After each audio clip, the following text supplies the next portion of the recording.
President George Q. Cannon. There is one thing I think ought to be said at this juncture respecting missions. I have perceived, and I think others have, that there is a disposition growing up among the elders sent upon missions to imagine that they are sent for some stated period, and at the expiration of which they will be released, whether the wants of the work will admit of their release or not. The idea seems to be growing in the minds of some that it is almost in the nature of a term of enlistment, and if a man goes to the Southern States for a year, that is about as long as he is required to remain, and if he goes to Europe, that he should be released at the expiration of 2 years. This idea seems to be fastening itself upon the minds of a good many who are called upon missions. I do not thus understand the nature of this calling. When elders are called to go upon missions, I suppose that they are called to go and labor as long as they shall be required, as their health will permit or the necessities of the work may demand. A man may go to and laboring in a certain place, at the expiration of 1 year, he may be just upon the threshold of entering upon the field of his usefulness, and he may, in a few months, be able to do more good than he had done the previous year, and at the expiration of 2 years the wants of the work and the necessities of the field may be of such a character as to require a longer stay upon his part, that he might be able to do more good in a few months than he had done the previous 2 years. I do not mean to convey the idea that it is always necessary for elders to remain for extended periods in their fields. I would leave this, as I have always felt to do, to the man who has charge of the field. If it required 10 years to fill a mission, stay the 10 years and do it gladly, if the wants of the mission required such an extended period. I am speaking for myself in favor of longer missions that our young men are now taking. By the time they are able to speak and address an audience with comparative ease, and begin to exert an influence upon the people and become acquainted with their fields of labor, they either release themselves or ask to be released to return home. And when they reach home, it is too frequently the case that they settle down in their old habits, and they consequently fail to accomplish that which they might do if they were to have a little longer experience in their fields of missionary labor. A few years in a young man's life cannot be spent more profitably than in the mission field if he enjoys the Spirit of God and the spirit of his calling rests down upon him. I would rather a son of mine would go out in that capacity than go to the best college in the land. I know that it would be more profitable to him, and I hope that if this idea had been formed in the minds of any respecting the duration of their missions, it will not become crystallized, become fixed in their minds, as a fact that they should be required only to remain 1 or 2 years upon their missions, but stay just as long as the Lord wants you to stay, and you may depend upon it that you will not be asked to stay any longer than is necessary for the good of your mission. It is very gratifying to find such a demand for elders in the various fields. I hope this demand will continue to increase until we shall have a large corps of well-educated missionaries scattered throughout all our territory, throughout all our settlements, capable of assisting and directing affairs and in helping to manage the interests of the church wherever they may be living. And as we were told this morning by Brother John Henry Smith, this work does not devolve upon a few individuals. This is one feature of it for which I am exceedingly grateful. I am thankful that it is not confined to a few families, nor to any particular class, but that it embraces within its scope every honest soul, and gives opportunity for salvation and exaltation to every person who desires to seek for it. God has shown us, I think, abundantly thus far in the history of this church, that he does not confine his work to 1 or 2 or a few families, but that he extends it to all the families on the earth, to every man who desires to labor in the work of our God, to come to this light and help to establish righteousness. While he was speaking, I felt as though there were hundreds of young men in obscure families of obscure parentage today, who will make a fame in the midst of this people, who will be honored, and their names go down in honor to posterity because of their faithfulness. The opportunity is given to all to exercise the gifts and graces that God has bestowed upon them, and this kingdom is eminently democratic in this respect. No one has a patent of nobility from the Lord, but every man and every woman can prosper according to his or her faithfulness in the work of God. There is another feature of this work that is very encouraging. It is only the pure in heart who can prosper. It is only the humble and the meek and lowly, and those who serve God in truth and in faithfulness that can stand and prosper in this work for any length of time. In this respect, it differs from every system now extant upon the face of earth among other people. In other organizations, men prosper sometimes by means of their shrewdness and their sagacity, by their ability and good management, but it is not the case in this church. Ambitious men seeking for place, men seeking for power, men seeking to build themselves up regardless of the principles of truth and righteousness, do not prosper in this church. No impure man can stand for any length of time among us.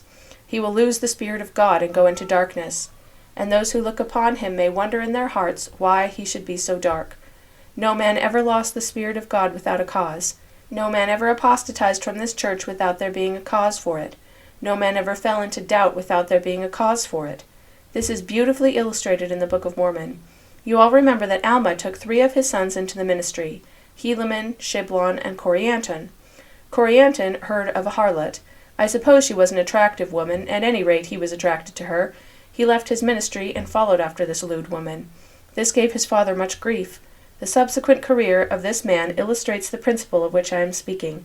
The 2 sons of Alma, who labored faithfully in their ministry, were pure men, and they were not afflicted with doubt. They could receive the words of their father. Their spirit did not rise up in rebellion against him, nor against other prophets of God. But not so with Corianton, who was an impure man, and who deserted his ministry, and went after a harlot. You will find that his father had to combat the doubts which he entertained. You will find he had to remove his unbelief, and reason with him about the restoration, and about the resurrection, and the atonement. He had to engage in long arguments to prove to his son the truthfulness of the principles of the gospel of the Lord Jesus Christ.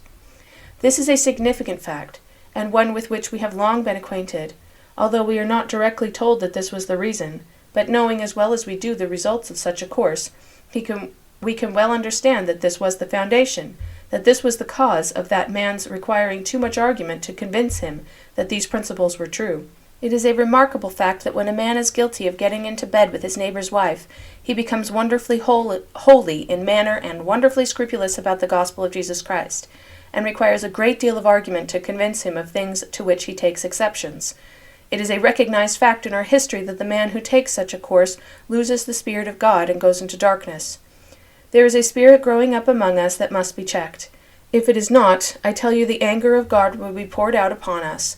We hear now of men having to get married to cover up certain things, of children born wonderfully soon after marriage in some of our settlements, and perhaps in this city no less than in our settlements.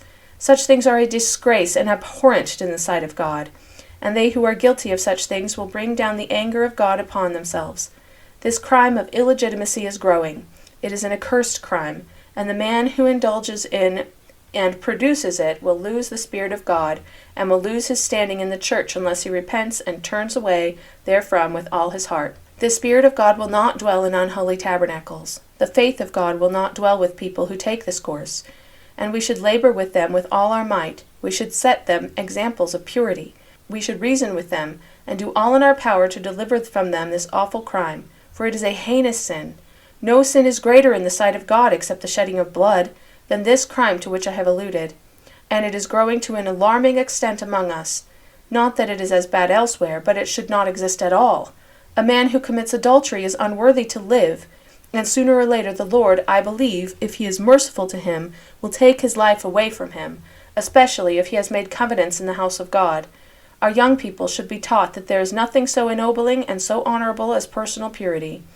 Parents should be careful not to allow improper associates or associations between the sexes at improper hours, but keep their eyes open so that nothing of this kind is permitted. There should be wise guardianship to prevent this. Every facility for marriage should be extended to our young people. Parents should seek to have their children marry early, and do everything in their power to facilitate marriage among us. I hope to see the day when these temples, the one in the city, the one in Logan, and the one at Manti, will be completed. We already have one built in St. George. When these shall be completed, the facilities of marriage will be increased.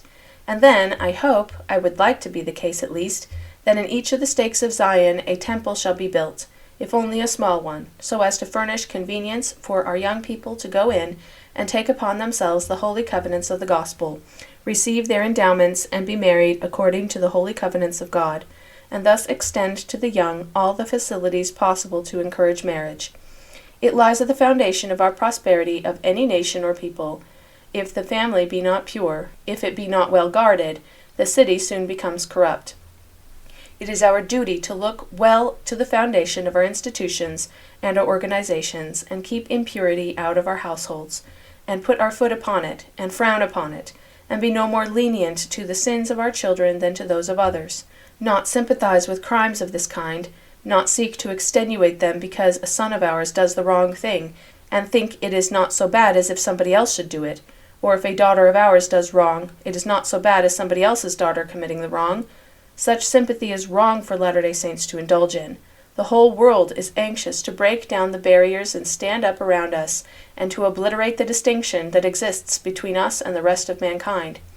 If we had impurity in our midst, if we countenanced lechery, we would not be so bad as people as we are in the estimate of many. But because the presidency of this church, the 12 apostles, and the leading elders have all the time been building up barriers around the people to prevent them from falling into sin, from committing iniquity, barriers that will keep Zion pure, that will make us a chaste and holy people. Because of this, the whole world is arrayed against this work. It is our struggle all the time to keep this people called Latter-day Saints pure, to keep them up to the standard that God has revealed. He has revealed a high standard, and we are aiming to get that standard up in their midst, so that they will not only live up to it themselves, but bequeath it as a precious legacy to their children after them, that we may become the people God intends us to be. And I can tell you, if we are not the salt of the earth, then there is no salt today on the earth. The Latter-day Saints are suffering all kinds of obloquy and calumny because they want to preserve woman's chastity, and because they will not allow woman's chastity to be trampled in the mire if they can possibly help it. We say to our young people, marry. Boys, marry wives, but do not seduce, do not lead astray. God will damn you if you do so. And others are saying, if you do, we will inflict the penalty of the law upon you. This is what we have to contend with all the time. We are building up Zion, and we are laboring to save the people. We are laboring to destroy the dominion of Satan.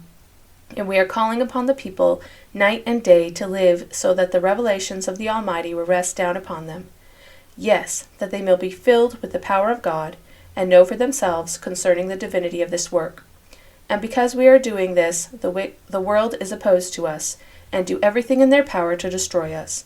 Every man or woman who lends his or her influence to wickedness, to drunkenness, to fornication, to adultery, or to any of the vices, may call themselves Latter-day Saints, but they have only the name. In the day of the Lord they will have no place among us, for God will not allow any such to enter into his kingdom. We may as well make up our minds to do these things. God is doing a great work in the earth, and he is doing it for you, my brother, who may be obscure today, and who may be unknown among the saints of God. He is doing it for you and your family, and the angels of God are watching over you, and their eyes are upon you, and not upon the First Presidency and upon the 12, the apostles and the presidents of stakes alone. The eyes of the pure and the just behind the veil are upon all Israel. They are watching over this people to see whether they will do that which God has commanded them. He has revealed to you in plainness and power the truth of this work. And who is there among this congregation that has not received the truth? Who can testify today that they know it to be from God, that they know it by the revelations of Jesus Christ and not by the testimony of any man? Are there any Latter-day Saints who do not have this knowledge? There are very few. Now we have to come to the light and the fullness of the truth. We have to build up this kingdom and to learn the lesson taught to us so repeatedly. President Brigham Young wore his life out teaching us, and Brother Heber C. Kimball, and Brother George A. Smith, and Brother Willard Richards, and Brother Orson Pratt, and others whom I might name, who have passed away, all have labored with their might to teach this people the principles of righteousness. They were anxious to see Zion built up. They told us not to waste our strength in sustaining the wicked, but to sustain the righteous. We are becoming so intermingled with the world that it is difficult to tell a Latter-day Saint from one that is not a Latter-day Saint. The barriers are being broken down. The distinctions that existed, or ought to exist, are to some extent obliterated through the folly and weakness, and, I may say, wickedness, of some who profess to be Latter-day Saints. I tell you, my brethren and sisters, God will hold us to a strict accountability in regard to these things. This kingdom will go on. It will not fall. Man and woman may fall. They may fall by scores and hundreds, but the work itself will roll forward.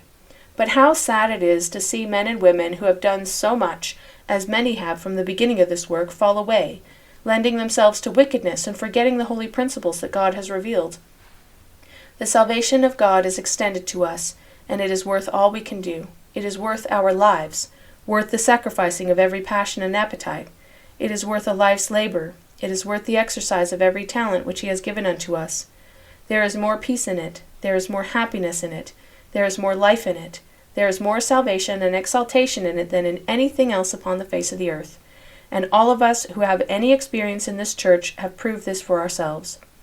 I pray God to bless you and pour out his Spirit upon you. You come to conference to be taught. Do try to treasure up that which you have heard, and go away more determined to keep the commandments of God, to be pure and holy, and to use your influence to promote righteousness all around you. What a mighty influence and power this people could today wield in these mountains if all were on the side of righteousness.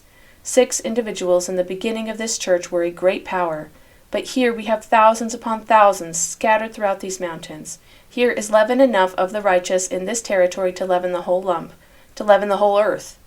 I pray God that we may be able to do this and live the lives of saints indeed. In the name of Jesus, amen.